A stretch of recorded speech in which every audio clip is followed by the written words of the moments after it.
เขามาจีบเรา รอเขาจีบก่อนครับ รอเขามาจีบเหรอ ใช่ แล้วเราจะทำยังไงอ่ะ ผมกลัวเดินเข้าไปแล้วเดี๋ยวเขาจะไม่ชอบอ่ะ แล้วเราจะทำยังไงเขาจะรู้ไหมว่าเราชอบอ่ะ เราก็สะกิดสักนิดนึง ส่งสายตาแล้วส่งเซนไป ส่งลิฟต์ไป ลูกค้าชอบอันเนี้ย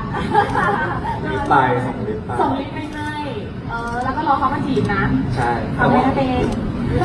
ทำไมนะเดงเอาล่ะพูดถึงโทรศัพท์มือถือขึ้นไปหรือว่ากล้องนะคะฝากที่ด้านล่างไว้ก่อนนะคะเพราะว่าเรามีกล้องของทีมงานอยู่นะคะแล้วก็แน่นอนว่าทุกคนจะได้รับรูปถ่ายตัวลอยกลับบ้านไปด้วยนะคะ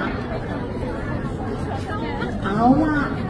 ตอนนี้เอาเลยค่ะคุณแรกนัมเบอร์วันมาเลย สวยนะค ถู รั ก บ ต้อง มีรูปถ่ายมีเพกเจอร์นะคะแล้วก็ตามโลโก้3C